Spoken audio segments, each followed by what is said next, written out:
नमस्कार. स्वागत तुमचं राष्ट्र महाराष्ट्रावर. मी अशोक वानखडे. निरंकुश सत्ता असली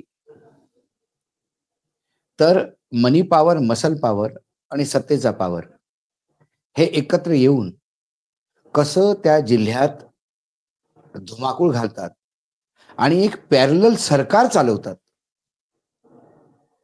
म्हणजे दिल्लीचं सरकार नव्हे, मुंबईचं सरकार नव्हे, तर बीडचं सरकार बीडमध्ये चालत होतं.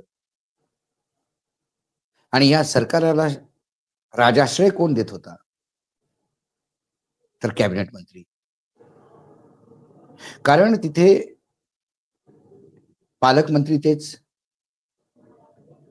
पोलीस अधिकारी कोण तिथे येणार हे तेच ठरवणार, IAS अधिकारी कोण येणार ते तेच ठरवणार. आपल्या मर्जीतले होयबा म्हणणारे IAS आणि IPS अधिकारी आपल्या जिल्ह्यात तैनात करावे. त्यानंतर डाऊन द लाईन जी लोक तुमच्या होला हो म्हणत नाही किंवा तुमच्या गैरव्यवहारी,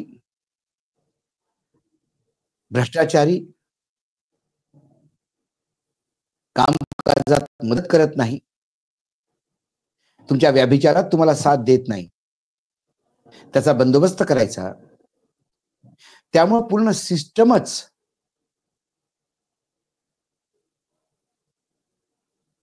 रोगग्रस्त झाली. एक बीड मधलं प्रकरण समोर आलं, पण काय महाराष्ट्रातल्या बाकीच्या जिल्ह्यात सुद्धा असंच आहे का? ठाणे, नवी मुंबई, पुणे,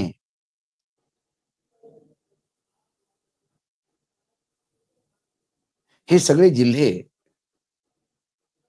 कोणाची सत्ता असो असेच जंगल राज ज्याला आपण म्हणतो ते चालवतात का? आणि या बीडच्या त्या देशमुखच्या हत्येनंतर, सरपंच देशमुखच्या हत्येनंतर जी प्रकरणं बाहेर यायला लागली ती रोज नवीन काही ना काही खुलासे करतात. आणि प्रत्येक खुलाशात असं वाटतं की हा माझा महाराष्ट्र आहे का, या महाराष्ट्राचं प्रत्येकाला भूषण होतं. आता एक नवीन माहिती जी आली ती सरपंच संतोष देशमुखच्या हत्या प्रकरणानंतर या हत्येसंबंधी पण खांडणीच्या गुन्ह्यात अटक करण्यात आलेल्या वाल्मिकी कराड याची CID चौकशी करत आहे. आता नवीन माहिती काय आली? आश्चर्यजनक पण सत्य. वाल्मिकी कराडला अटक होण्यापूर्वी त्याच्यावर 14 गुन्हे दाखल असतानाही, आणि ते गुन्हे काही राजकीय नव्हते, सिरियस अपहरण, खांडणी, हत्याचा प्रयास, हत्याच म्हणजे अटेम्प्ट टू मर्डर सारखे गुन्हे दाखल असताना एका सरकारी समितीवर त्याची नियुक्ती होते.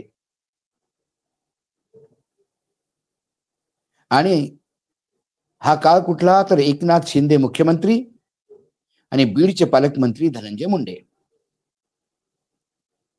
की यांनीच या वाल्मिकी कराडला नियुक्ती केली होती का? की एखाद्या भयानक गुन्हेगाराला, माफिया डॉनला, तथाकथित बाहुबली जे काय तुम्ही म्हणतात किंवा भाई, याला एका सरकारी कमिटीवर नियुक्ती होते आणि मंत्र्याला कोणालाही माहिती नसतं. इतका अराजकता त्या बीड जिल्ह्यात होती का? जी माहिती समोर आली ती अशी की बीडचे तत्कालीन पालकमंत्री धनंजय मुंडे यांच्या शिफारशीवरून वाल्मिकी कराडला शासकीय समितीवर नेमण्यात आलं होतं.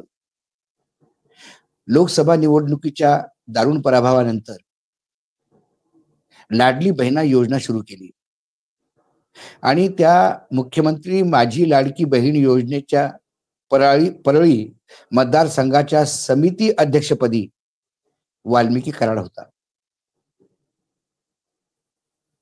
आजही वाल्मिकी कराडच्या फेसबुक पेजवर आपण गेलो तर त्याचा उल्लेख आहे. बीड जिल्हा नियोजन समितीचा तो सदस्य होता.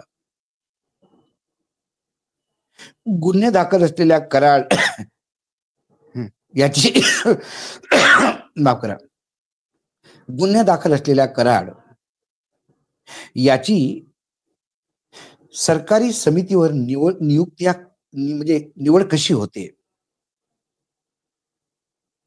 असे असंख्य प्रश्न आता लोक एकामेकाला विचारतात. आणि सरकारी नियोजन समिती म्हणजे एक मोठी समिती, तिथं आमदार खासदार सगळेच असतात. आश्चर्याची गोष्ट म्हणजे खासदारांनी, बाकीच्या कुठल्याही आमदारांनी, कुठल्याही जनप्रतिनिधींनी नव्हे तर कुठल्याही पत्रकारांनी यावर भाष्य केलं नाही किंवा हा प्रश्न उपस्थित केला नाही. कारण सगळेच या तर त्याच्या दहशतीखाली होते, या त्याच्याकडनं मिळणारे लिफाफे घेऊन चूप होते. त्याची किती काय मालमत्ता आहे, रोज एक एक नवीन बाहेर येतंय. मालमत्ता वगैरे ते सगळं ईडीने पाहावं. आज सुप्रिया सुळेंनी सुद्धा ईडी का चूप आहे प्रश्न विचारला. कारण छोट्या छोट्या गोष्टीवर 50,000 रुपयाचं जरी काही असलं तर ईडी येऊन पोहोचते लगेच. पण एवढी मोठी गोष्ट आहे त्यात ईडी अजूनही नाही. देवेंद्र फडणवीसांना याचा सुद्धा जाब द्यायला हवा, कारण ते गृहमंत्री आहेत.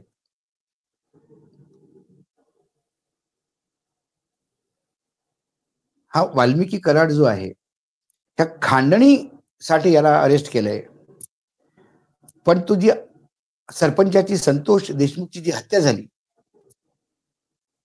त्या हत्येच्या प्रकरणात याचं नाव आहे की नाही, याला सिस्टमॅटिकली वाचवण्यात येत आहे. जर याला असं वाचवण्याचा प्रयत्न होत असेल तर मग सीआयडी काय कामाची? मग ही नाटकं बंदच करावी आणि मग घोषित करावी की हो बाबा, धनंजय मुंडे जरी पालकमंत्री असते किंवा बाकी कोणी पालकमंत्री जरी असले, राज्यात आमचं डबल इंजनचं सरकार जरी असलं आणि केंद्रात नरेंद्र मोदी जरी असले, तरी बीड जिल्ह्यात वाल्मिकी कराडची सत्ता आहे आणि त्या सत्तेला त्यांनी मान्यता द्यावी. म्हणजे कमीत कमी संतोष देशमुख सारख्या लोकांचे हत्या तरी होणार नाही. कारण मग सगळ्यांना माहिती की आता बाबा वाल्मिकी कराड हे आता ऑफिशियली सरकार जर असेल, सगळेच त्याच्याशी का वाद घालतील? ती म्हणेल तीच पूर्व दिशा असेल.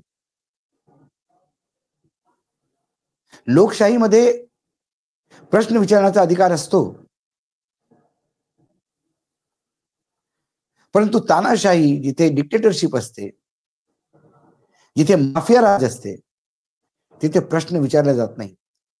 फक्त त्यांनी विचारलेल्या प्रश्नाची उत्तरं द्यायची असतात आणि ते उत्तरं जर त्यांना नीट वाटली नाही तर मग ते तुम्हाला सरळ ठोकतील, मारतील, वाईटरित्या मारतील, तुकडे तुकडे करून मारतील. ती आपली नियती समजावी. आज सर्वात पहिली गोष्ट हे इन्व्हेस्टिगेशन करायला पाहिजे. आणि जर त्याच्यात त्या दोन्ही नियुक्ती जर धनंजय मुंडेंनी केल्या असेल तर मग धनंजय मुंडे कुठल्या नैतिकतेच्या ताकदीवर अजून मंत्री आहेत आणि अजितदादा अजूनही त्याला काय प्रोटेक्ट करतात हा फार मोठा प्रश्न आहे. भारतीय जनता पार्टी जी भ्रष्टाचार आणि व्यभिचाराच्या विरुद्ध लढण्याची घोषणा करते ती त्याला का आपल्या खांद्यावर घेऊन फिरते हा मोठा एक प्रश्न आहे. संघ ज्याचे वेल ट्रेंड सुसंस्कृत लोक भाजपामध्ये आहेत, त्या लोकांच्या तोंडावर टेप का लागलाय, ते का बोलत नाहीत?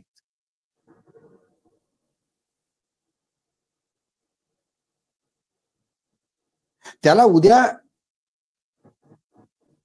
एमएलसी सुद्धा बनवायला हे मागे पुढे पाहणार नाहीत